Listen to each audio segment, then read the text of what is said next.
ሀብታም ባል የነበራት ሴት ከባሏ ጋር ምሳሌ በሉ ያቀራረበች እያለ እህል በጉሮሮዬ ከወረደ ሙሉ ቀን አለፈኝ እንደው ለአላህ ብላችሁ የሚል የለማኝ ድምጽ ስትሰማ ለሷና ለባሏ የምታቀርበውን አስቀምጣ ለለማኙ የሚበላና የሚጠጣ ይዛ ሄደች። ከዛም ሰጥታው ስትመለስ ባሏ ከኔ አንድ ለማኝ በለጠ፣ እኔ ተንቄያለሁ፣ ተዋርጃለሁ፣ ለማኙ እየሰማ ለማኙን ተከትለሽ ሂጂ አላት። እሷም እህል በጉሮሮዬ ካልወረደ ሙሉ ቀን አለፈኝ የሚል ሰው ቆሞ እንዴት ይበላናል ብዬ እኮ ነው ስትለው አራፈር ቢ ለማኙን ተከትለሽ ሂጂ ብያለሁ በቃ ሂጂ ብሎ ጮህባት። ለማኙም ይህንን ሰምቶ ያአላህ የኔ ችግር ከኔ አልፎ የሰው ትዳር ማፍረስ ደረጃ ከደረሰ እንግዳውስ መኖር በቃኝ እምቢ ስላለ ከነሙሉ ሀብቱ ንብረቱ ጥላለት ወጣች። እሷም ሩቅ ሀገር ወደሚገኙ ዘመዶቿ ጋር ሄዳ ስትኖር ገና 4 ዓመት ሳይሞላት ነበር ሌላ ሀብታም ባል ያገባችው። ከአዲሱ ባሏ ጋር ሆና ምሳሌ በሉ ያቀራረበች እያለ እህል በጉሮሮዬ ከወረደ ሙሉ ቀን አለፈኝ ለአላህ ብላችሁ የሚል የለማኝ ድምጽ ስትሰማ በቆመችበት ደርቃ ቀረች። ከአሁን በፊት ይህ ነገር ትዳሬን አፍርሷል፣ አሁንም ተከትሎኝ መጣ። ያ አላህ ቢሆንም ያኔ የሰራሁለት ጌታ አሁንም አለ፣ ባለቤቴ እስካልከለከለኝ ድረስ እኔ ሰራዋለሁ አለች። ለሷና ለባሏ የምታቀርበውን አስቀምጣ ለለማኙ የሚበላና የሚጠጣ ይዛ በባሏ ፊት ለፊት አለፈች። በሩን ከማለፏ በፊት ባሏን ዞር ብላ ስትመለከተው በፈገግታ ተሞልቶ እንዲህም አላት፣ በረካ ሁኚ አቦ ለለማኙ ድረሽለት አላት። እሷም በደስታ ተውጣ ለለማኙ የሚበላና የሚጠጣ ሰጥታው ስትመለስ ታለቅሳለች። ባል ምን ሆነሽ ነው አላት። እሷም እንዲህ አለች፣ ከ4 ዓመት በፊት ሀብታም ባል አግብቼ ስኖር አንድ ቀን ለኔና ለባሌ ምሳሌ እንበላ ያቀረብኩኝ እያለው እህል በጉሮሮዬ ካለፈ ሙሉ ቀን አለፈኝ ለአላህ ብላችሁ የሚል ልመና ሰማሁ። ለኛ የማቀርበውን አስቀምጬ ለለማኙ የሚበላና ፊት ለፊት ያቆመው አላስችል ቢለኝ ነው የማለቅሰው አለች። ባሏም እንዲህ አላት፣ የዛን ቀን ለማኝ እኮ እኔ ነበርኩኝ አላት። በዚህ ጊዜ ሚስት ደንግጣ አረ ጌታዬ ምንድነው የምታሳየኝ ምንድነው የምታሰማኝ አለች። ባልየውም አዎን አላት። ሀብታም የነበረው ባል ለማኝ አድርጎ አምጥቶ ፊትሽ አቆመው፣ ለማኝ የነበረውን ለማኝ እንሆ ሀብታም ባል አድርጎ አምጥቶ ፊትሽ አቆመው አላት። በዛች ቀን በዛ ሰዓት ጌታዬን የኔ ችግር ከኔ አልፎ የሰውን ትዳር ማፍረስ ላይ ከደረሰ በቃኝ ግደለኝ ብዬ ለምኘው ነበር። ሞቴን በተስፋና በደስታ ስጠባበቅ ያልጠበቅኩት ሀብት እጄ ገባ። ህይወቴ ተለውጦ የመኖር ፍላጎቴ ቢያድርብኝም ጌታዬን ያችን በኔ ምክንያት የተገፋች ሴት አግኝቼ ከሀብቴ ሳልሰጣት እንዳልቀር እያልኩኝ አላህን በልቤ ለምነው ነበር። ከኔ በላይ ለኔ የሚያዝንልኝ ጌታዬ ከፈለክ ሀብትህን ብቻ ሳይሆን ሁለመናህን ስጣት ብሎ አንቺን ለኔ ሚስት አድርጎ አመጣሽ። በጣም የሚገርመው የመጀመሪያው ባሏ እኔ ተንቄያለሁ፣ ተዋርጃለሁ፣ ለማኙን ተከትለሽ ሂጂ ነበር ያለው። የሆነውም እኮ የሆነው አይደል? ሱብሃነክ ያ ረብ። እዚህ ታሪክ ምን እንደተማራችሁ ኮሜንት ሴክሽን ላይ አስቀምጡልኝ። ሰላም አለይኩም ወራህመቱላሂ ወበረካቱ።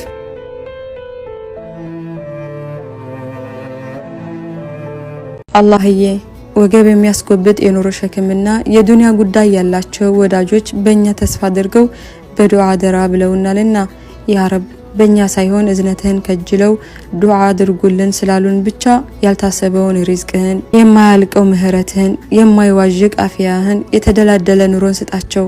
ያሰቡትንም ሆነ ያላሰቡትን ጉዳያቸውን ፈጽምላቸው። ኢላሂ በቀልባቸው ያለውን ጭንቀት አንተው ፈርጃቸው። አላህዬ በሰው ሀገር ያሉትን እህቶች ያላሰቡትን ሪዝቅ ስጣቸውና በሀገራቸው ደስተኛ ሆነው ይኑሩ ያ ረብ። ኢላሂ የተጨነቁትን ሁሉ ፈረጃህን ቅርብ አድርግላቸው ያ ረብ። የተመኙትን ሁሉ ሐጃቸውን አሳካላቸው ያ አርሐም ራሒሚን። በጣም ስለራበው ረሃቡን የሚያስታግስለትን ነገር ፍለጋ ከቤቱ ወጣ። ምንም ስላላገኘ በመንገዱ ላይ ሳለ አንድ የአትክልት ቦታ አገኘ። ቦታው በአፕል ፍሬዎች የተሞላ ነበር። አንዷ ዛፍ ወደ መንገዱ ወጣ ብላ ስለነበር እጁን ዘርግቶ ቀጠፈ። በልቶ ረሃቡን ማስታገስ ፈለገ። አንድ ሁለቴ እንደገመጠ ግን ነፍሱ ትወቅሰው ጀመር። ከነፍስም ራሷን የምትወቅስ ጥሩ ነፍስ አለችና እንዴት ባለቤቱን ሳታስፈቅድ ትበላለህ እያለ ነፍሱን ይሟገት ጀመር። ተመልሶ የአትክልቱን ባለቤት ፈልጎ ካገኘ በኋላ በጣም ራበኝና ከአትክልት ቦታ ሳላስፈቅድህ አንድ አፕል በልቻለሁና አሁን ላስፈቅድህ ይቅር እንድትለኝ አፉ እንድትለኝ መጥቻለሁ አለው። ባለቤቱ ግን ይቅርታ አላደርግልህም እንዳውም ነገ የቂያማ ቀን እተሳሰብሃለሁ አለው። ወጣቱ እያለቀሰ ይቅርታ እንዲያደርግለት ይማጸነው ጀመር። ባለቤቱ ግን ጥሎት ሄደ። ለአሱር ሶላት ሲወጣ አሁንም ወጣቱ እያለቀሰ ያገኘዋል። ወጣቱ ይቅርታ እንድታደርግልኝ የፈለከውን አደርጋለሁ፣ ቀሪ እድሜን ለአትክልት ቦታ አገልጋይ ልሁን አለው። ባለቤቱ ይቅርታ ላደርግልህ ዝግጁ ነኝ ግን በመስፈርት ነው አለው። መስፈርቱም ልጅ እንድታገባልኝ ይፈልጋለሁ አለው። ወጣቱም በመስፈርቱ ተደነቀ። ባለቤቱ ቀጠለና ልጅ ግን አታይም፣ አትሰማም፣ አትናገርም፣ አትንቀሳቀስም፣ እሷን ታገባለህ። መስፈርቷን አምኖ የሚቀበልልኝ ስፈልግ ጊዜያት አልፈዋን አለው። ወጣቱም አፉታውን ማግኘት ስለነበረበት ከዚህ የተሻለ አማራጭ ምንም አልነበረውም። የአትክልቱ ባለቤት ቀጠሮ ሐሙስ ነው፣ የመህርና ለግብዣ የሚሆን ነገር በኔ ተው አታስብ አለው። የቀጠሮው ቀን ደርሶ ኒካህ እንደታሰረ ወደ ሙሽራዋ ክፍል ገባ። ከዛ ሙሽራዋ ሰላም አለይኩም ባል ያለችው ወጣቱ በጣም ደነገጠ። የሚያየው ነገር ማመን ከበደው። በጣም የተዋበች ናት። ወጣቷ ነገሩ ስለገባት አባቷ ለሱ ያለውን አስረዳችው። አዎን አይኔ የታወረ ነው፣ ሐራምን አይቻ አላውቅም፣ ምላሴም ሐራም ነገርን አልተናገረም፣ ጆሮዬም ሐራምን ነገር አልሰማም፣ እግሮችም ወደ ሐራም ቦታ አልሄዱም አለችው። አባቴ ሷሊ የሆነ ባል ፍለጋ ለአመታት ቆይቷል። በአንድ ፍሬ አፕል አላህን የፈራ በልጅ ላይም አላህን ይፈራል ብሎ ነው የመረጠ። እንኳንም ደስ ያለህ አለችው። ከነዚህ ምርጥ ጥንዶች ምርጥና የታወቁ ኢማም ተወለዱ። ኢማም አቡ ሐኒፋ ኑዕማን ኢብኑ ሳቢት አልኩፊይ ከ80 እስከ 150ኛው ሂጅራ ድረስ የነበሩ የተወሰኑ ሰሃቦችም ጋር የተገናኙ የሐነፊይ መዝሐብ ባለቤት ታላቅ ዓሊም ናቸው።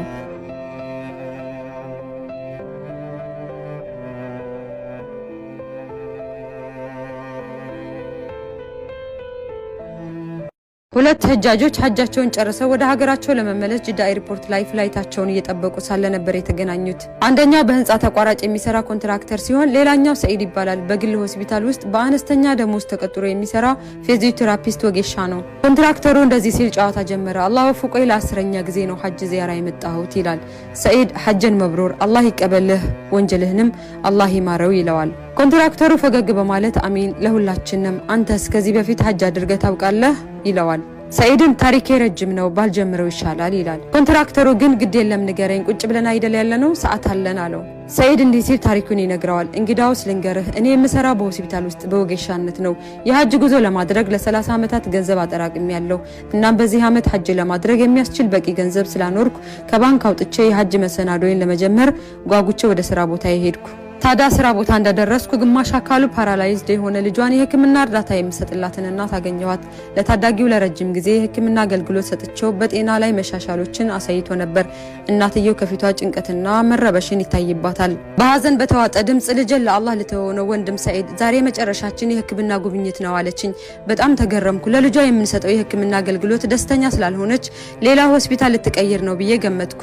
እናትየው ግን የአኺ ሰኢድ አላህ ምስክሬ ነው፣ አንተ ለልጄ የአባቱ ያህል ነህ፣ ከበቂ በላይ እርዳታ አድርገህለት ብዙ መሻሻልን አሳይቷል፣ አላህ ጀዛህን ይክፈልህ በማለት በሐዘን እንደተዋጠች ከሆስፒታሉ ወጣች። ኮንትራክተሩ የሚገርም ነው፣ በምትሰጠው አገልግሎት ደስተኛ ከሆነች ለልጇ ጤንነት መሻሻሉን ካመነች ታዲያ ለምን ልትሄድ ወሰነች አለ። ሰኢድም በወቅቱ እኔም እንደዛ ነበር ያሰብኩት። ወደ ሆስፒታሉ አስተዳደር በመሄድ ምክንያቱን ጠየቅኩኝ። አሳዛኝ ታሪክ ነበር የነገሩኝ። የታማሚው አባት ከስራ ስለተባረረ ለቀጣይ የሕክምና ውጪ የመክፈል አቅም ስለሌላቸው መሆኑን ተነገረኝ። ኮንትራክተሩ ለሐውለ ወላ ቁወተ ኢላ ቢላህ፣ በጣም ታሳዝናለች፣ ታዲያ ምን አደረግክ አለው። ሰኢድም ማናጀሩን ጠየቅኩት። ሆስፒታሉ ወጪውን ሸፍኖ ታዳጊውን ሕክምናው እንዲከታተል ተማጸንኩት። ማናጀሩ የግል ሆስፒታል እንጂ የበጎ አድራጎት ድርጅት አለመሆኑን ነግሮኝ ጥያቄን ውድቅ አደረገው። ልቤ እንደተሰበረ ቢሮውን ለቅቄ ወጣሁ። ቀጥታ ከሆስፒታል ወጥቼ ለ30 ዓመታት ወደ አስቀመጥኩት ገንዘብ ነበር ሄድኩት። የገንዘቡን ፖርሳ በእጆቼ ጨብጬ ወደ ላይ ያየሁ። አላህ ሆይ የአንተን ቤት ለመዘየር ሐጅ ለማድረግ እንዲሁም የረሱል አለይሂ ሰላቱ ወሰላምን መስጂድ ለመጎብኘት ህይወቴን በሙሉ ገንዘብ ሳጠራቅም መኖሬን ታውቃለህ። አሁን ግን ከራሴ ይልቅ ይህንን ገንዘብ ለእናትና ለልጅ ለመስጠት ወስኛለሁ በማለት ቀጥታ ወደ ሆስፒታሉ የሂሳብ ክፍል በመሄድ ብሩን ሰጠሁ። ለቀጣይ ለ6 ወራት ለህክምና በቂ ክፍያ ነበር። ታዲያ ለካሸሪው ሙባክህን ለእናትየው እኔ መክፈሌን አትንገራት፣ ወጪው በሆስፒታሉ መሸፈኑን ንገራት አልኩት። ካሸሪውን በጣም ገረመው፣ አይኖቹ በእንባ ቀረሩ። እጅግ መልካም ሰው ነህ፣ ባረከላሁ ፊክ አለኝ። ኮንትራክተሩን በመገረምና ያጠራቀምከውን ገንዘብ በጠቅላላ ከከፈልክ እንዴት ሐጅ ልትመጣ ቻልክ አለው። ሰኢድም ሐጅ የማድረግ እድሌን በማጣቴ በሐዘን ተውጬ ወደ ቤቴ ተመለስኩ። ነገር ግን የዚህች ምስኪን ሴት ችግር በመቅረፌ ልቤ በደስታና በእርካታ ተሞልቶ ነበር። ታዲያ አልጋ ላይ ጋደም ብዬ እምባዬ ጉንጭ ላይ እየፈሰሰ እንቅልፍ ወሰደኝ። በህልሜ በካዕባ ዙሪያ ጧፍ እያደረኩኝ ሰዎች ሰላም ይሉኛል። ሐጀን መብሩር የሐጅ ሰኢድ፣ ሐጅህ ምድር ላይ ከማድረግህ በፊት በሰማይ ሐጅ አድርገሃል፣ ዱዓ አድርግልን እያሉኝ አየሁ። ጧት ተሰምቶኝ በማላቀው አይነት ደስታ ውስጥ ሁኜ ከእንቅልፌ የስልክ ጥሪ ቀሰቀሰኝ። የሆስፒታሉ ማናጀር ነበር። የሆስፒታሉ ማናጀር በዚህ ዓመት ሐጅ ለማድረግ ይሄዳል። የግል ወጌሻው ሚስቱ ለመውለድ ስለተቃረበች አብሮት ሊሄድ አይችልም። እናም ሰኢድ እባክህን ውለታ ዋልልኝ፣ ወደ ሐጅ አብረው ለመሄድ ተባበረኝ በማለት በትህትና ጠየቀኝ። ስልኩን በጆሮዬ እንዳያስኩት ሱጁድ አደረግኩ። አየህ የአላህ ታላቅነት ያለምንም ወጪ ወደ ሐጅ እንድመጣ አደረገኝ። አላሁ አክበር። በጉዞ ላይ ለሆስፒታሉ ባለቤት ልጇ ስለታመመባት ሚስኪን እናት ታሪክ አጫወትኩት። እሱም የታዳጊውን የሕክምና ሙሉ ወጪ ለመሸፈን ቃል ገባ። የልጁን አባት በሌላ በራሱ ካምፓኒ ውስጥ ስራ እንዲጀምርም አደረገ። ለ30 ዓመት አጠራቅሜ የከፈልኩትን ገንዘብ በጠቅላላ እንዲመለስልኝ ተደረገ። ሱብሃንአላህ፣ ታላቅ ውለታ ከታላቁ አላህ። አላሁ አክበር። ኸይር ስራ መልሶ ይከፍላል አለ።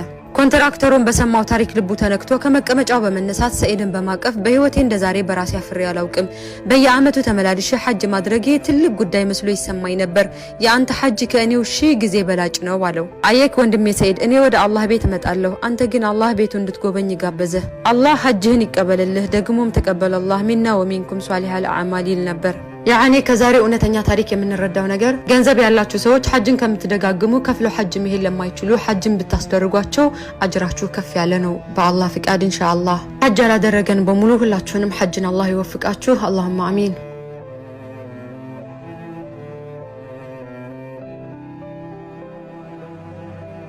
መላእክቶች የተከራከሩበት 100 ሰው የገደለው ሰውዬ ታሪክ አቡ ሰዒድ ኢብኑ ማሊክ ኢብኑ ሲናን አልኹድሪ ረዲየላሁ ዐንሁ እንዳስተላለፉት የአላህ መልእክተኛ ረሱል አለይሂ ሰላቱ ወሰላም እንዲህ ሲሉ ተናግረዋል። ከእናንተ በፊት በነበረው ዘመን አንድ የ99 ሰዎችን ነፍስ ያጠፋ ሰው ነበር እና ይህ ሰውዬ ምድር ላይ ካሉት ሰዎች ሁሉ ይበልጥ አዋቂ ማን እንደሆነ ጠየቀ። ወደ አንድ አዋቂ አመላከቱት። እርሱ ዘንድ ሄደና 99 ነፍስን እንዳጠፋና ተውበት ቢያደርግ ተቀባይነት ያገኝ እንደሆነም ጠየቀው። ታዲያ አዋቂውም አታገኝም አለው። በዚህን ጊዜ ገዳዩ እንዲህ አለ፣ 100 ልምለዋልና አዋቂውን ገደለው፣ 100 ሞላው። ከዚያም አሁንም በምድር ላይ ካሉ ሰዎች ሁሉ ይበልጥ አዋቂው ማን እንደሆነ ጠየቀ።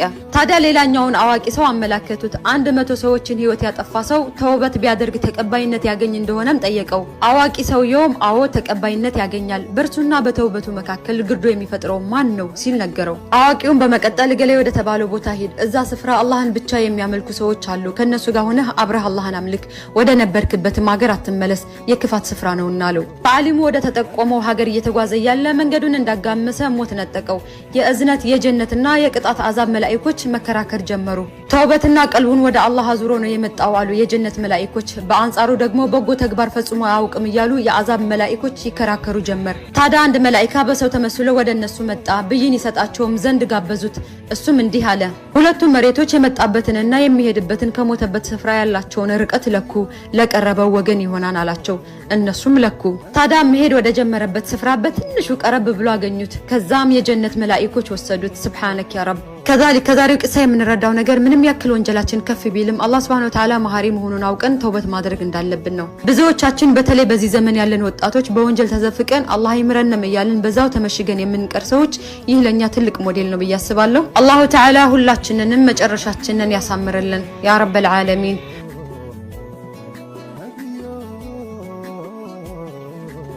ምን መሰለ ወዳጄ፣ ልጅነት የለሰለሰ መሬት፣ ወጣትነት የአዝመራ ዘመን፣ ሽምግልና ደግሞ የአጨዳ ዘመን መሆኑን አስተውል። በሽምግልና የምታጭደው የወጣትነት አዝመራህን ነውና ዛሬ ለምትዘራው ተጠንቀቅ። ምክንያቱም በወጣትነት የምንዘራው ፍሬ እድሜ ልኩን ያብባል እንጂ መቼውም ቢሆን አይሞትም።